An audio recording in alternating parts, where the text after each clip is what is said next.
Kisah-kisah yang anda dengar merupakan misteri jam 12. Tidak ada sebarang bukti yang boleh mengesahkan kebenarannya.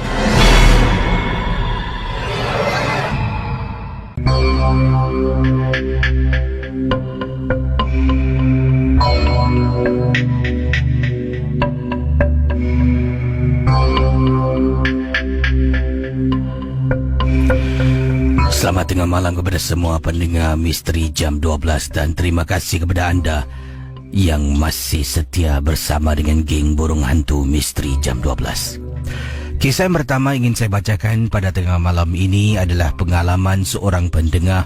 Ini datang dari Malaysia dan kiriman ini datang dari sebuah kampung. Tapi beliau rahsiakan kampungnya sebab takut nanti mungkin ada yang tersinggung perasaan apabila mendengar kisah yang mengakibatkan mayat seorang jenazah lah dikatakan di sini mendapat berita tentang kematian seseorang yang dikenali sangat-sangat di kampung saya. Dan orang ini seorang yang handal dari segi perubatan, ramai yang berjumpa dengan dia. Tapi ada juga yang tak suka atas khidmat yang disediakan di kampung kami. Ada kata apa yang dilakukan menyeleweng. Ada juga yang tak suka dengan perbuatan cara-cara dia merawat pesakit-pesakitnya. Tapi dengar-dengar kabar, ramai orang telah pun dia bantu. Jadi tak tahulah yang mana satu yang benar. Cerita yang dia menggunakan jin, kadam untuk segala khidmat yang diberikan, ataupun saya nak harus percaya yang dia telah pun membantu banyak orang. Begini kisahnya Casey. Pengalaman yang saya nak ceritakan ini apabila si Polan ni lah, seorang tukang obat handalan, meninggal dunia di kampung yang saya diami.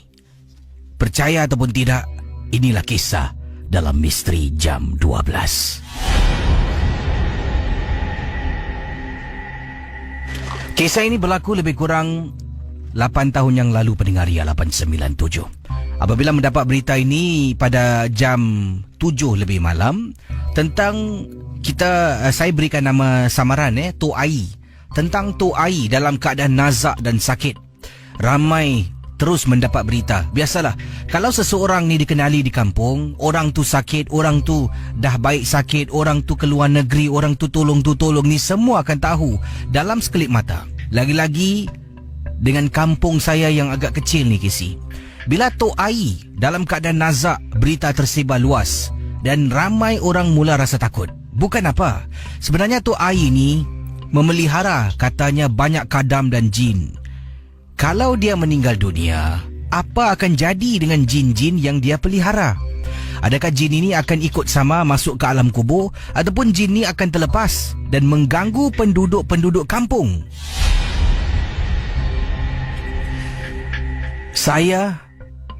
Saya di sini ingin berkongsi pengalaman. Pada malam jam 7 lebih malam mendapat berita tentang pemergian Tok Ai. Saya mula suruh anak dengan isteri saya duduk dalam rumah, jangan keluar. Dan juga ramai orang-orang kampung tak ada yang lepak dekat kedai kopi, dekat warung, tidak ada Casey. Semua masing-masing berada dalam rumah dan tidak ingin keluar. Dengar-dengar kabar bila Tok Ai ni meninggal dunia, difahamkan jin yang ada dalam tubuh Tok Ai, dalam jagaan Tok Ai akan terlepas antara dia menghembuskan nafas terakhir sampai sebelum subuh. Barang siapa yang berada di luar rumah, orang itu secara nak ataupun tidak akan memiliki saka jin yang dimiliki oleh arwahnya Tok Ai. Dipendekkan cerita Casey, saya tak tahu sebenarnya adakah ini benar ataupun tidak, tapi saya rasa lebih baik saya berwaspada. Lebih baik saya menghalang sebelum ia terjadi, dan kalau nak merawat akan makan masa yang lama Casey. Saya dah arahkan isteri duduk rumah, anak-anak duduk rumah, dan Casey bayangkan, anak dengan isteri dah tidur sebilik. Anak saya memang kalau tidur bilik berasingan. Saya ada 3 orang anak. Isteri dengan saya sebilik, anak saya yang lain Anak perempuan satu bilik 2 orang, anak lelaki satu lagi bilik seorang. Tapi malam tu kita tidur beramai-ramai. Isteri saya dalam bilik tidur dengan anak-anak atas lantai, tidur rapat-rapat kerana takut Casey. Bila tiba 12 lebih tengah malam. Assalamualaikum.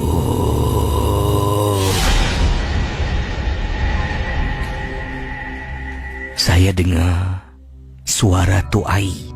Tok Ai ni orangnya suka merokok. Jadi bila dia berbual, suaranya, bila dia bercakap ni, suaranya agak garau dan basah. Jadi bila saya dengar dekat tingkap, ada orang beri salam, suara serupa arwah yang telah pun meninggal dunia. Assalamualaikum.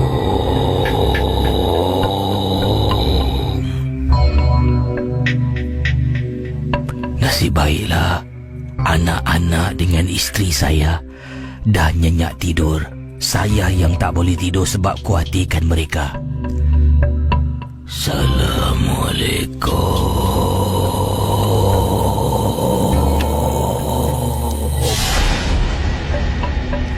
Pendengar Ria 897. Gangguan yang saya hadapi pada malam itu berlaku selama lebih kurang 15-20 minit. Selepas tu gangguan tu hilang. Mungkin dia bergerak ke tempat yang lain. Siapa yang berada dekat luar pada malam meninggalnya Tok Ai, nasib masing-masing lah. Betul Casey. Saya tak boleh cerita selebihnya sebab agak sensitif sedikit. Setakat di sini sajalah apa yang saya ingin beritahu. Kadang-kadang bila kita dengar kabar-kabar angin, ada baiknya juga kita berwaspada. Bukan nak percaya 100%, tapi berwaspada itu lebih baik daripada kita tidak indahkan segala kabar yang disampaikan. Ada baik kita bertanya pada orang yang lebih mengetahui. Kalau tidak pun, kita harus cuba undur ke belakang sedikit. Takut-takut berita kabar angin yang disampaikan adalah berita yang benar-benar berlaku. Kisah-kisah yang anda dengar merupakan misteri jam 12. Tidak ada sebarang bukti yang boleh mengesahkan kebenarannya. Itu adalah kisah yang dikirimkan kepada saya dalam rancangan Misteri Jam 12 di Ria 897. Saya akan bacakan satu lagi kisah, saudara. Terima kasih kepada pengirim kita yang bernama... apa tadi itu? Dia gunakan nama samaran. Baiklah. Boy lah. Terima kasih pada Boy yang sudah berkongsi pengalaman berlaku di seberang di salah sebuah kampung kecil di Malaysia. Jadi bila Tok Ai meninggal dunia tu masalah. Berita dah tersebar katanya Tok Ai kalau mati, kalau meninggal, hantu-hantu dia jin akan keluar dan mencari tuan-tuan yang baru. Jadi antara waktu Tok Ai mengembuskan nafas terakhir, antara waktu itu sehinggalah sebelum masuknya azan subuh, jangan keluar rumah. Sebabnya itulah paling mudah terkena rasukan, terkena pilihan sebagai tuan baru pemilik saka Tok Ai. Baik saudara, terima kasih kepada anda yang sudi bersama dengan saya dan anda boleh hubungi saya sekarang di 669-11897 dan juga anda boleh kirimkan email kepada saya di alamat ria@mediacorp.com.sg. Betul ria@mediacorp.com.sg ataupun anda juga boleh email ke alamat misterijam12@gmail.com. Okey, satu lagi kisah ingin saya bacakan di sini. Pengalaman yang diceritakan oleh seorang pendengar. Dan ini adalah berkenaan dengan jiran sebelah lah. Ini daripada Kak Mala. Assalamualaikum Kisi. Waalaikumsalam warahmatullahi ta'ala wabarakatuh. Kak Mala ingin berkongsi satu peristiwa dan pengalaman. Kisah yang menakutkan ini berlaku. Terpulanglah pada Kisi dan juga pada semua pendengar Ria 897. Percaya dengan kisah yang Kak Malah nak ceritakan ini ataupun tidak. Pengalamannya begini Kisi. Jiran sebelah Kak Malah setiap hari Khamis, malam Jumaat. Hari ni hari apa Alamak.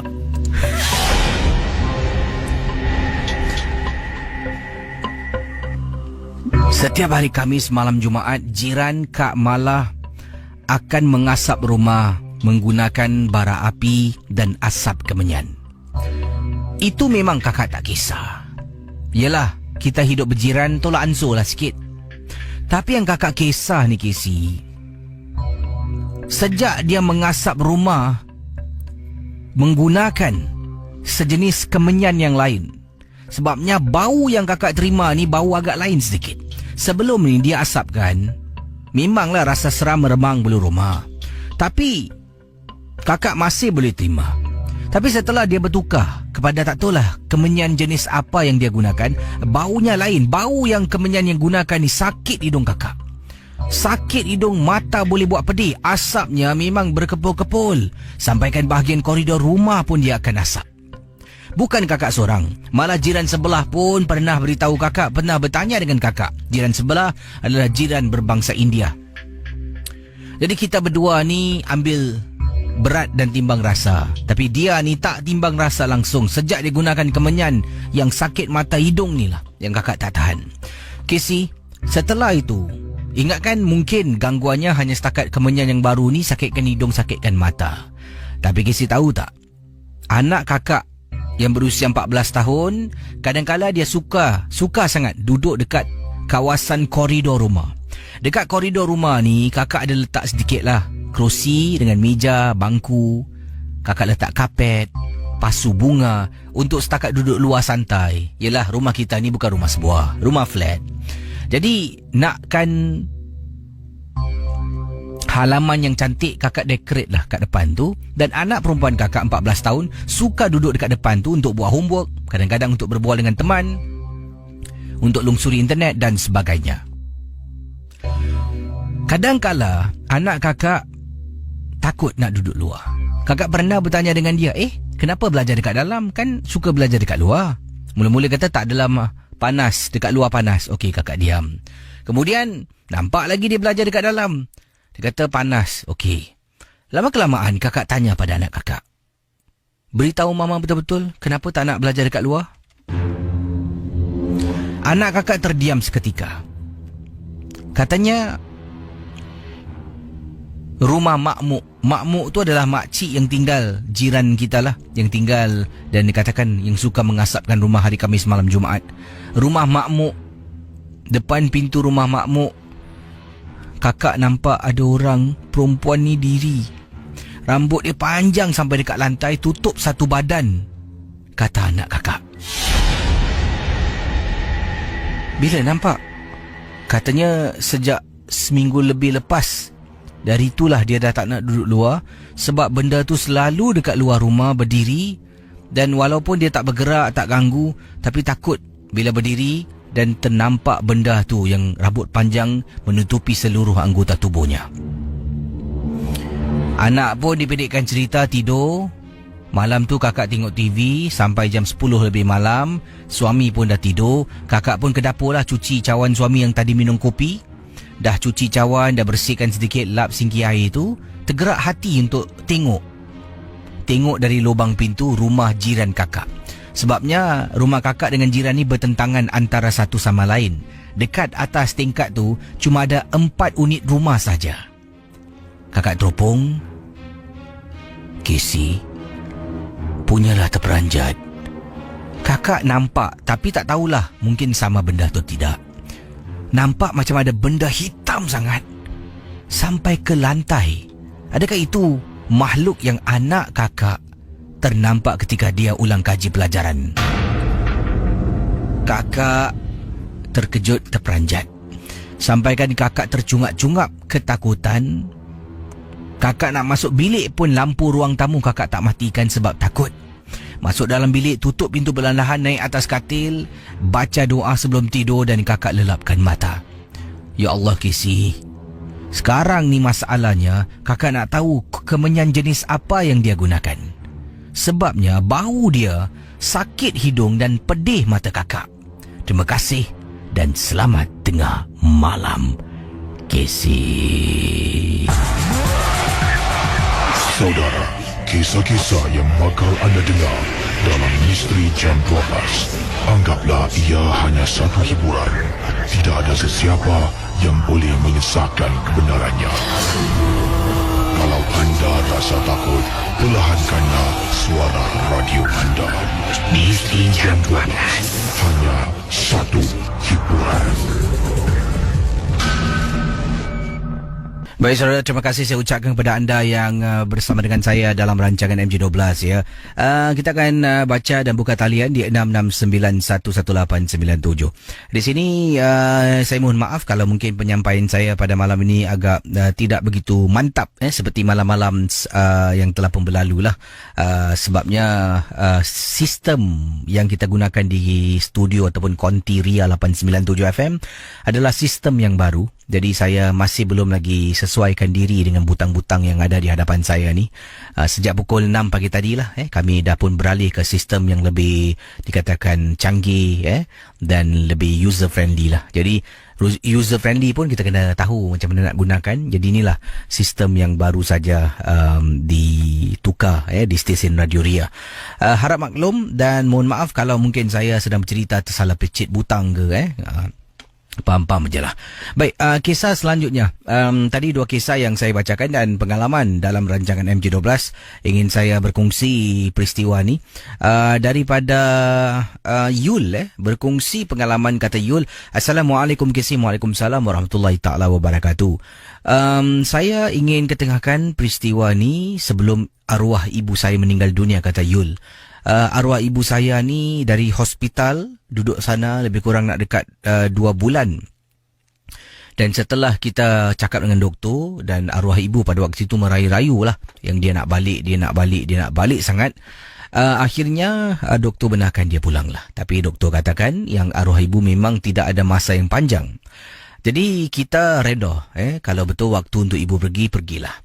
Dan Casey, bila ibu pulang ke rumah, dia dah tak boleh berjalan lah. Waktu tu semua disurung dengan kerusi roda.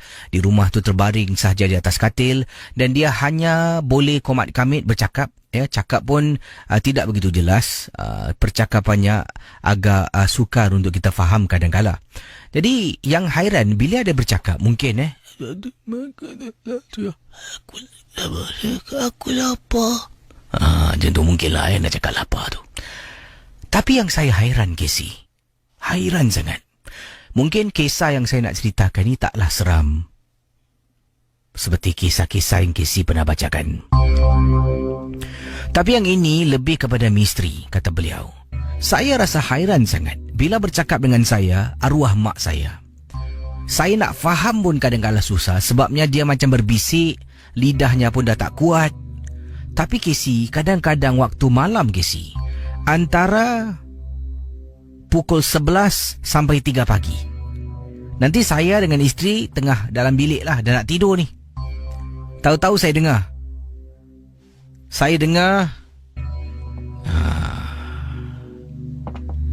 Agak-agak anda. Apa yang agaknya teman kita dengar Kata beliau, saya dengar dengan jelas. Yang isteri saya pun tegur, bang, siapa bang mengaji malam-malam bang? Bismillahirrahmanirrahim. Siapa pula ni? Saya bangun, keluar dari bilik. Suara itu datang daripada bilik arwah ibu saya, yang waktu itu sedang baring di atas katil dalam keadaan memang tidak begitu sihat. Saya menjenguk ke dalam bilik. Arwah ibu saya waktu itu matanya terbuka, tapi matanya tak kelip dan tak gerak kiri atau kanan. Dia membaca surah, Casey. Membaca surah ketika sedang baring di atas katil. Saya ni daripada berdiri nak periksa, saya sampaikan tak boleh bergerak sebabnya saya rasa terpegun sangat dengan suara arwah ibu saya pada waktu itu. Walaupun bila bercakap saya tak faham, saya tak boleh dengar, agak perlahan berbisik. Tapi bila dia baca surah, Casey, Masya Allah, Casey, katanya, ya ataupun lebih tepat lagi, Subhanallah ya, suaranya betul merdu sangat. Isteri sampai keluar bilik, Abang, apa? Asal? Mak. Isteri pun menjenguk. Isteri pun terperanjat. Mak mengaji. Macam mana mak boleh mengaji Bila dia cakap kita tak faham. Ya Allah bang. Okey tak bang? Tak ada apa-apa lah. Biarlah mak mengaji, tak apa. Saya dengan isteri masuk bilik. Kesilat seminggu. 1 minggu setelah mak saya balik ke rumah. Dalam masa seminggu tu ada malam-malam mak saya akan terbangun dari jaga, akan membaca surah. Lat seminggu Kesi, mak saya meninggal dunia. Dan yang menghairankan sangat-sangat Kesi, bila dia meninggal dunia, seolah-olah dia tahu dia akan pergi. Tangan kiri dan kanan di atas dada. Tangan kiri dan kanan. Dan di atas dadanya adalah Al-Quran kecil yang dia pernah minta saya 2 hari lepas. Dengan keadaan suara terketah-ketah berbisik, katanya boleh tak belikan mak Al-Quran. Saya cari yang kecil dan ringan. Dia ambil Al-Quran, letak dekat dada sambil tangan kiri dan kanan memeluk Al-Quran. Itulah waktu mak saya menghembuskan nafas yang terakhir. Saya mohon maaf, kisah saya ini bukanlah nak bermegah diri, berbangga diri, bukan. Tapi saya matlamat ingin berkongsi supaya kita sentiasa ingat pada Maha Pencipta yang memberikan kita segalanya. Tak kiralah usia kita muda ataupun tua, ingat kita akan mati dan boleh mati bila-bila masa sahaja. Mohon maaf sekali lagi kalau kisah saya tak seram. Terima kasih dan selamat tengah malam. Saudara, kisah-kisah yang bakal anda dengar dalam Misteri Jam 12, anggaplah ia hanya satu hiburan. Tidak ada sesiapa yang boleh mengesahkan kebenarannya.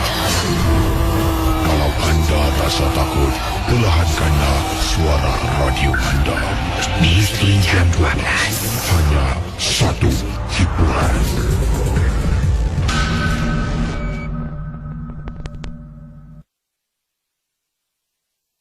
Baik, saudara, kita akan berehat seketika dan MJ12 akan kembali selepas pesanan-pesanan berikut ini. Sebentar nanti selepas iklan ni, saya akan berkongsi satu kisah. Ini pengalaman. Ini katanya daripada mana ni? Daripada Puan Farida. Kata beliau, dahulu semasa kecil, dia pernah dikejar oleh lembaga yang dikenali sebagai penanggal. Ini kisah di mana berlaku kisah ini, benar ataupun tidak, ingat MJ12 hanya sekadar hiburan. Kita kembali selepas pesanan-pesanan berikut ini.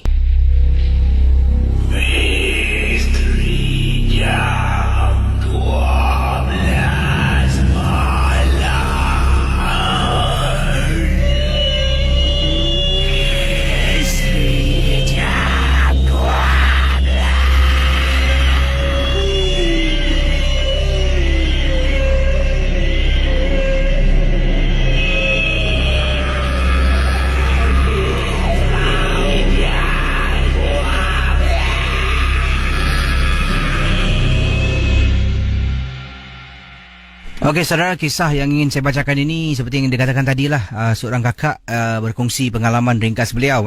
Tidak begitu panjang kisah yang diceritakan. Peristiwa ini ketika dia masih kecil dan ini berlaku di estate perumahan Masling. Yang diceritakan waktu itu Kesi kakak baru balik kedai, dan dahulunya kakak ni kadang-kadang degil. Mak kata jangan, tetap nak buat nak pergi juga. Dan usia kakak pada waktu itu baru 8 tahun. Pergi ke kedai berdekatan dengan rumah kakak, tapi tidaklah begitu jauh. Turun blok dengan pakai t-shirt dan juga seluar pendek. Jadi semangat nak pergi kedai sebab nak beli jajan. Sebelum tu mak janji tapi tak boleh sebab adalah kena tolong mak. Sampai masuk malam, kakak di tangan tu waktu tu ada duit sebanyak $1. $1 tu dulu, hui, kira dah banyak, macam-macam boleh beli. Jadi tanya kakak merugut sampai akan merajuk dengan mak. Akhirnya mak kata, aku kasih kau pergi, kau cepat balik. Kakak pun turun dengan hati yang gembira sangat-sangat, turun bawah pergi ke kedai beli jajan dengan duit $1 lah pada waktu itu. Ini berlaku di estate perumahan Masling. Dalam perjalanan nak balik, tiba-tiba Kesi, kakak boleh rasakan macam ada sesuatu yang tak kena tau. Kakak berhenti sambil kakak tengok belakang, tengok depan. Dan waktu itu kakak ingat lagi, kakak sedang makan Nutella yang dalam kotak kecil tu dengan sudunya. Mungkin ada yang pernah makan Nutella. Alamak, kakak ni buat saya lapar pula Nutella dalam kotak kecil dengan sudunya. Tengah jalan, cedok sikit makan. Jalan cedok sikit makan. Dan tiba-tiba rasa macam ada sesuatu yang tak kena. Kakak berdiri Kesi. Pada usia 8 tahun, kakak boleh ingat apa yang berlaku. Kakak berdiri, tengok belakang, tengok kiri, tengok depan dan mula rasa takut dan barulah ingat nak balik rumah secepat-cepatnya. Dan barulah kakak teringatkan mak yang kata jangan turun bawah. Nak cakap dalam hati ni, kalau boleh aku terus silang naik ke rumah. Tengah jalan lagi Kesi, betul-betul dekat depan blok rumah kakak ni adalah hutan. Ya, ada bukit, lepas bukit tu ada hutan. Dekat hutan tu kakak nampak dalam banyak-banyak cuma ada satu pohon yang bergoyang, hayun kiri kanan. Kakak tenung dan renung lama-lama. Kakak mula-mula nampak macam ada cahaya tau. Cahaya warna merah, makin lama makin besar dan makin besar. Makin kakak terperanjat Kesi. Kakak apa lagi? Kakak lari sampai depan lift di kolong blok rumah kakak. Kakak tekan butang lift dan akhirnya lift sampai. Lift dulu tak macam lift sekarang Kesi. Dulu Beverly lembab dan dia tak turun pada semua tingkat, hanya pada tingkat-tingkat tertentu. Nasib baiklah rumah kakak ni cuma kena naik satu tingkat saja. Jadi bila naik atas, lift tengah dalam perjalanan, lift buka dekat tingkat 6, rumah kakak dekat tingkat 7. Nak naik atas ni Kesi, nak keluar lift, kakak fikir 2-3 kali. Takut-takut ada seseorang ataupun sesuatu dekat luar. Dan kakak ni bila menjenguk kiri kanan dah tak ada, kakak lari lintang pukang balik rumah, kemudian masuk dalam rumah. Mak pun keluar dengan keadaan kakak tercungap-cungap. Mak tanya, kau apa pasal? Tercungap-cungap? Kena kejantu Dalam hati Kesi, ya Allah, kalaulah kakak cakap kena kejantu, confirm kena tempiling. Itulah pengalaman Kesi. Terima kasih dan selamat tengah malam. Waduh, kecil-kecil pun dah kena kejantu ya. Terima kasihlah ya. Misteri Jam 12. Kalau berani dalam, kalau takut jangan.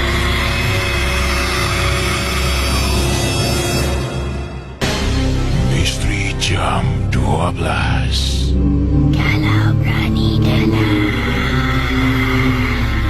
kalau takut jangan.